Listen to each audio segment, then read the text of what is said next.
Welcome back to Sledgehammer Horror, guys. I am Ken Sledge, and let's talk horror. Now, today I am joined by the amazing Raul and Ashley of Headlong with Monsters. How you doing today, guys? Doing I'm good. doing great, man. Sorry, I should have let Ashley go first. No, it's super excited to have you guys both here to learn how horror started for you. But before we do that, I would like for the people that don't know you to get to know you a little bit. I'm going to start with you first, Raul. You were born in Mexico and raised in California. Um, been a horror fan for most of your life, and you have been married for 12 years with an 8-year-old son. So I got to ask, does the little one get into horror too? Oh yeah, he gets into horror. I mean, some of his favorite movies are like Ghostbusters, Monster Squad, Aliens, stuff like he loves creature features. He'll come, I mean, he's in second grade, but since he was in first grade, he would come home from school with his little drawing art projects, Yeah, little stick figures, xenomorphs and stuff. So that's yeah, he legit. gets into it. That's when you know you're doing your job right. Oh yeah, that's good parenting right there. Right. But you also work as a general maintenance technician. You get to work with your hands, which allows you time to listen to podcasts. And you also do another podcast, a horror and metal podcast with your friend Greg Buzelli. Did I say that Yeah, right? Greg Bazzelli, yeah. Okay. And you also make and sell metal sculptures. So where can people find some of your artwork at?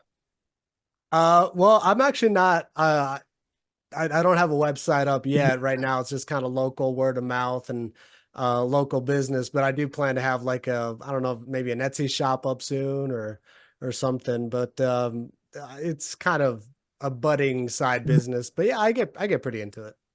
Right. And it's one of those things that you can always have fun with it, and it's a passion of yours. So very excited to see some of what you do in the future as well. And a little bit about Ashley. You were born and raised in Arkansas. Some of you like to refer to that as Arkansas. Um, Arkansas. you are a university research development professional, and I definitely knew what that meant before today.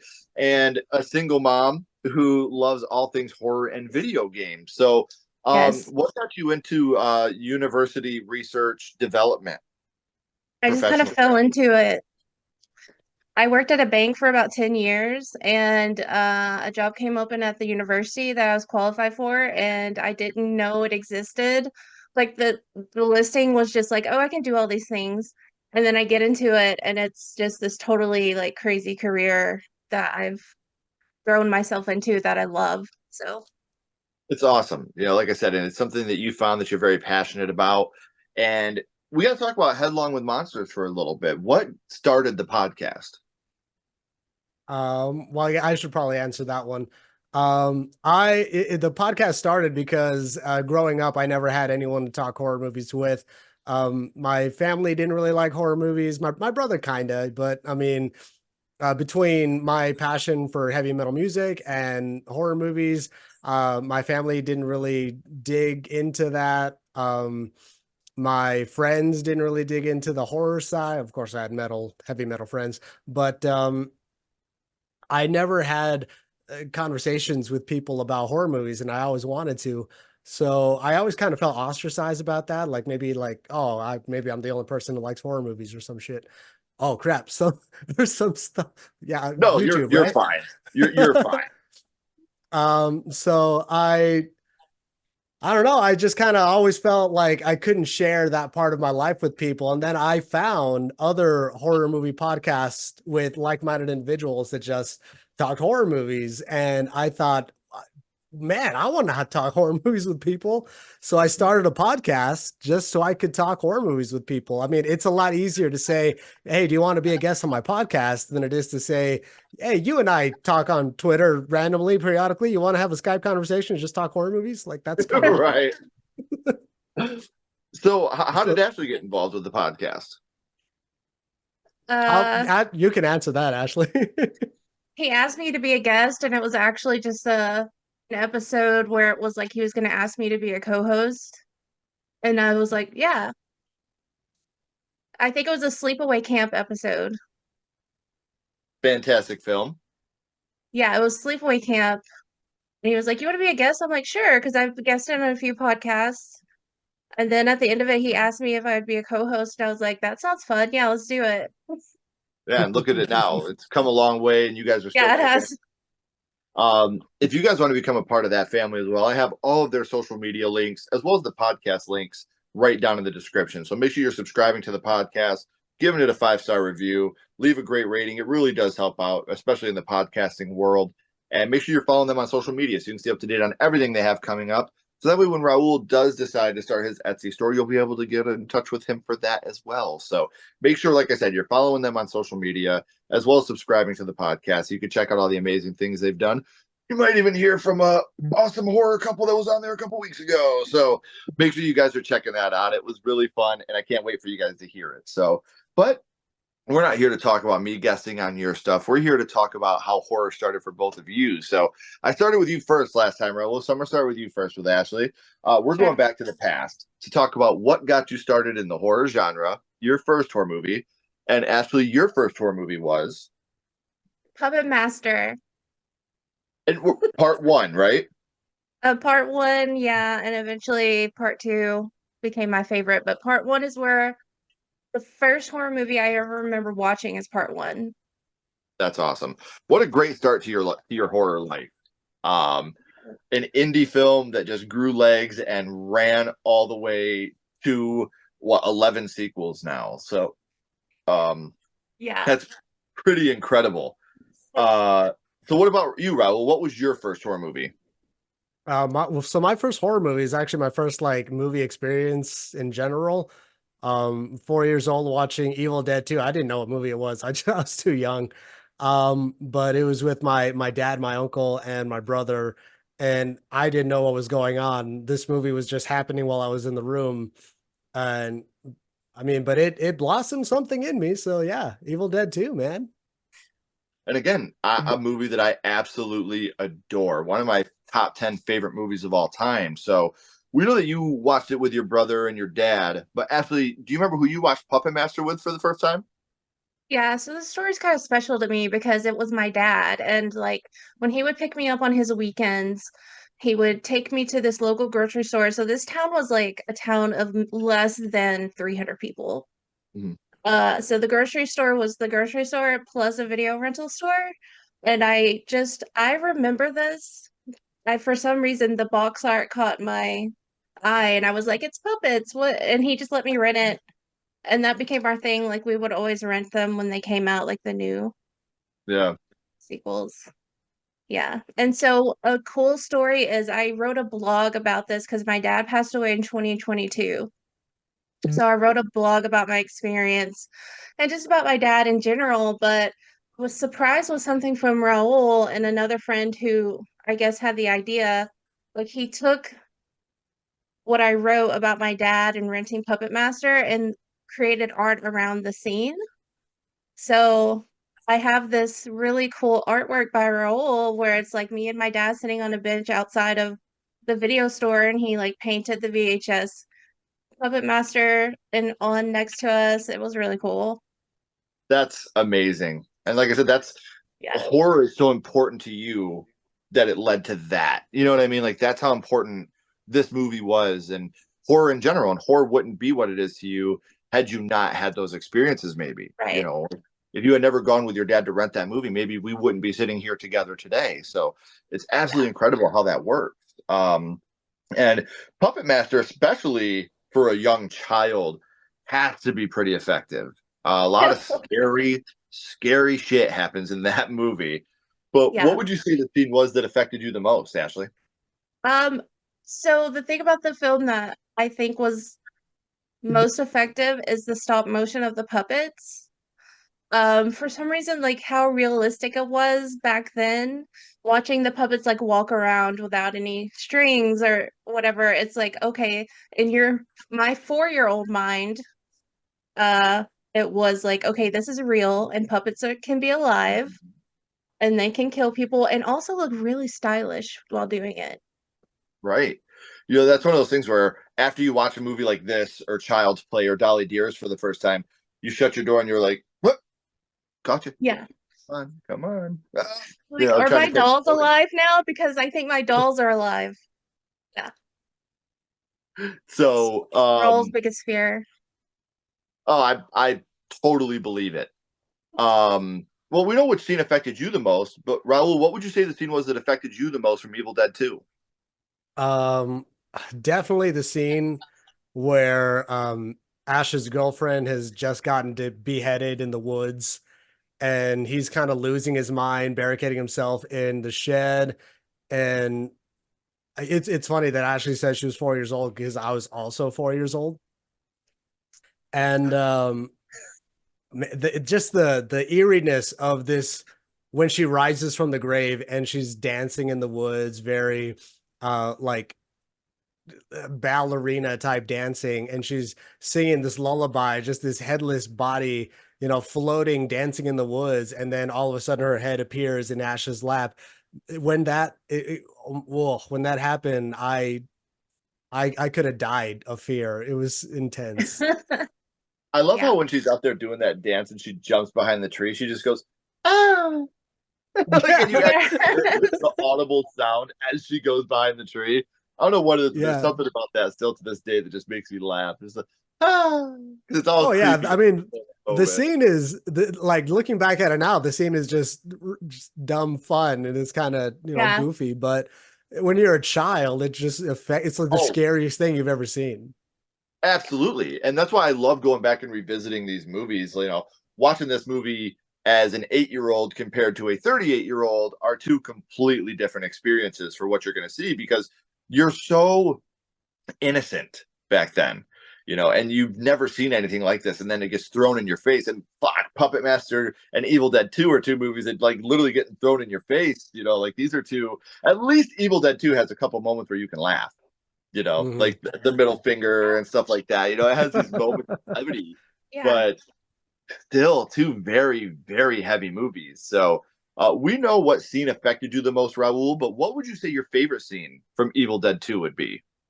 I think my favorite scene is when Ash is just losing his mind in the cabin, and he's laughing, and the lamp starts laughing at him, and then the deer on the wall starts laughing, and the books start laughing. The furniture starts moving. The cabin's just going crazy. You don't know what's going on, and he's obviously just losing his mind. And Bruce Campbell plays that scene so well. I mean, he's acting against animatronic furniture, but Right. I mean, he's doing it so well. No one does slapstick, like, comedy, humor, horror better than Bruce Campbell. I mean, he is the man. He's Oh, awesome. he's the goat for sure. Like when he's doing it with the lamp, like, and then they both stay down, and then he throws his head back laughing again. Like it's Oh perfect. yeah, It's yeah. so damn good. So, um, Puppet Master doesn't have an excess amount of kills, but it has enough to affect you. Ashley, do you remember which kill from Puppet Master affected you the most? Um, let's rewind or fast forward to me being a little bit more adult than 4 years old. I'll say the kill. So Frank and Carissa are like doing their thing in the bed, and they get Carissa, but Leech Woman comes up and like she's making all these like weird sexual sounds or whatever because that's what she does. But she just like throws a leech on him, and like he thinks that's Carissa. Anyway, that leech woman kill is my favorite kill in that whole movie, other than the end where all the puppets turn against Gallagher. Yeah. But I will say that leech woman kill affected me for years and years. When she's Oh, putting that leech into his mouth, yes. I was like, what the fuck is happening? It literally made me think like leeches could kill you. Right, Like right. growing up, I'm like, I don't want to go in some weird muddy water. Like these leeches are gonna freaking kill me. Growing up, I had such a fear of leeches. Between this and Stand By Me, leeches scared the Yes. shit out of me. I thought if I Yeah. went, either they were going to choke me or they were going to suck all the blood out of my wiener. So either way, I was terrified of leeches growing up. So, we know Yeah. that Puppet Master is an ongoing franchise, which has been going on for a while now. But obviously, in Hollywood, remakes, requels, sequels—that's kind of all the rage. They love to do that. Is Puppet Master a movie you would like to see remade today, Ashley? Okay. No. We're just gonna say no.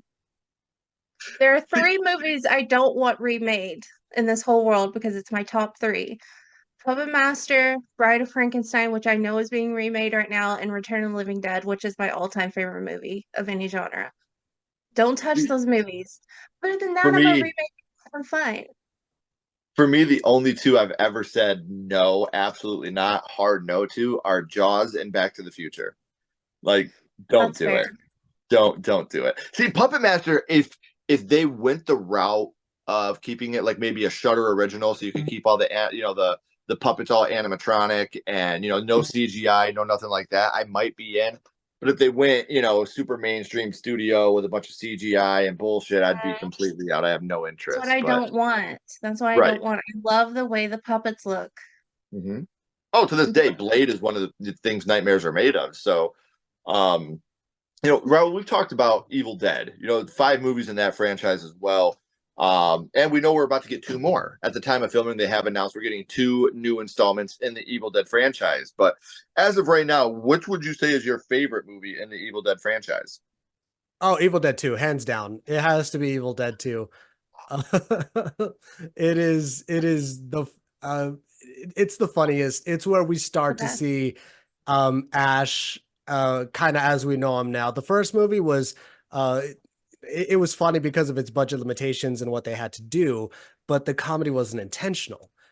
People just found it to be funny. The second one really leans into into the comedic side, and you get Ash starting his one-liners, you get him cutting off the chainsaw, or you get the barrel of the shotgun with the chainsaw, muttering that line groovy. Like it's the start of what we know of the franchise. And that movie, it's easy to say that movie walked so the rest of the movies could run, but that movie ran from the gate. It is the best movie in the franchise. See, I always go back and forth between that one and 2013.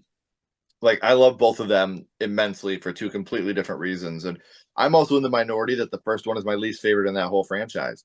And it's nothing against the first one. I think the first one's fucking phenomenal. I love that movie, but I just think the other ones are superior. It's one of the only franchises I can think of where the first one is my least favorite in the whole franchise. So, um, I can't fault you for that. And I mean, gun to my head, I'd probably have to agree with you, just because of how tonally different it is. And Evil Dead 2013 is an amazing movie. I absolutely love it. One of the best remakes, in my opinion. The one we just got last year, Evil Dead Rise, so good. I will champion that movie till the day I die. There's honestly not a bad movie in the bunch. And to say that the first one is my least favorite, that's like a tight race. That's saying like right. they're all between 9.5 and a 10. Like, yeah, it's the least of the movies, but it's still a 9.5. Oh, it's still fantastic. Like, I love the first film, and there's so much about that film that I absolutely adore, but the other ones are just that much better to me. So, we've talked about Evil Dead and what that movie means to you, Raul, but I do want to throw a little bit of a curveball at you here for a second. My little buddy Ghostface is here, and he has a question for you. What's your favorite scary movie, Raul? What is your favorite horror movie of all time? This guy right here, John Carpenter's The Thing, 1982, is not only my favorite horror movie, it is my favorite movie of any genre. I say it's the best horror movie, the best action horror, the best buddy cop movie, the best romantic comedy, the best foreign film, the best anything. No movie, in my opinion, has ever been as good or will ever be as good as John Carpenter's The Thing. It's funny you say that because while it's not my favorite horror movie, I think it is arguably one of the best horror movies ever made, and I think that it has the most underrated score of any horror movie ever. I think that I put The Thing over Halloween when it comes to the score and what Carpenter, even the absence of score in The Thing, the part where he drops everything is just so fucking perfect. And again, not my favorite, but I would argue that it is one of the best horror movies ever made. hands Yeah, down. it is. So It is amazing, and you're right. The score is absolutely phenomenal. The lack of music or ambient noise through some shots and some sections is amazing. I mean, the most iconic I can think of is when the dog that was previously getting shot at the helicopter is just walking around in the next scene, and they enter a room where you see a silhouette of a figure, and there's no music, no nothing, mhm, and then the silhouette turns around, and then the scene cuts, and first time watch, you don't know what that scene means, and going in for a second viewing, you know exactly what it means. It's right. amazing. And that's what I mean. Like the best composers know when to have something and when not to, when it Hmm. enhances the scene. So I know you said it already, Ashley, but if Ghostface doesn't get to ask you, he attacks me at night, beats me up, puts leeches in my mouth, holds me down. You know how that goes. So for the Yeah. people that didn't catch what you said, what's your favorite scary movie, Ashley? The Return of the Living Dead is an all-timer for me over any genre. And so like my mom, even if my dad didn't get me into horror, my mother was horror obsessed. That's all we ever watched. So uh she worked at a video store. She brought that home one day. I watched it, I turned it on. It said the events in this film are all based on a true story, and I believed it, and it scared me to death and traumatized me, and it became my favorite film of all time. The most punk rock zombie movie The of best all time. soundtrack ever. Yeah, yeah, I love it to death. Because I grew up like a total punk rock kid, and so like the first time I seen it, I was like, "This is my spirit animal, man! Like this is I love this movie so much." So, Yeah. um, now obviously, before I let you guys go, I do want to bounce back to your first horror movies, and I'm gonna start with you first this time, Ashley. We're gonna go back to Puppet Master, and what we're gonna do is rank this movie on a skull count. Now, Okay. we're not ranking it on acting, production, score, direction, nothing like that. We're not being critics.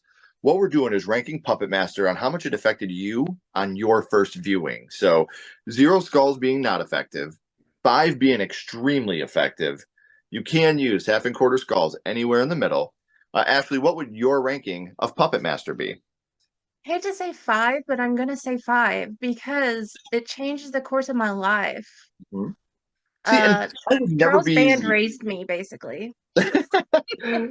I would never be mad for people that give movies a five skull for how it affected them. Like I think there's been one movie ever I've given a complete perfect rating, and that was Pee Wee's Big Adventure. That movie's fucking perfect, and you guys know how I feel about this, right, Raul? Here it Yeah. comes up again. I had to throw that in there. I have Pee Wee on my notes just to make sure I brought it back up. But for movies that affected me, I have so many that are up there that just like affected me to the bone, like completely did. So, what about you, Raul? What ranking would you give Evil Dead 2 on how much it affected you? On a 1 to 5. Yeah. Okay, so it might be a little weird, but I'm actually just gonna give it about a 4. Okay. And the reason I say that is because it affected me and it scared the absolute bejeebus out of me, but it didn't really make me a horror fan. I was scared and I didn't seek out horror after that. I didn't know what movie it was. It wasn't until I watched other movies like Sleepaway Camp, Friday the 13th, Mhm. um, The Scream, obviously, and I mean, I always kept this movie in the back of my mind, but I mean, the internet was like a budding thing back then, where you couldn't just Right. Google, little bits of a movie you saw when you were a kid and hope you found the right movie like you can now. So there was no way that I could find this movie again. Well, I was at a party when I was a teenager, and just in the background on the TV, there was this movie playing again, and it was like I was having PTSD non flashbacks of my childhood. I was like, oh no, oh the hand, the body, the basement witch, like all these things were happening, and it was that moment. The first time seeing it, I'd give it a 4. The second time Sure. seeing it, I would give it a 5 or higher even. But yeah, it 4. Which is very fair. So, I know I said it at the beginning, guys, but we're at the end of the third act. The credits are about to roll and the curtain's about to drop. But before that happens, like I said at the beginning, make sure you are following them on social media. Make sure you are subscribing to the podcast. So that way you can become a part of their family as well. Ashley, Raul, please don't go anywhere. I have a couple more questions for you. Um, Everyone else, if you haven't already, please like and subscribe. It does help build the channel more than you know. And follow Sledgehammer Horror on social media. Our links are down in the description as well.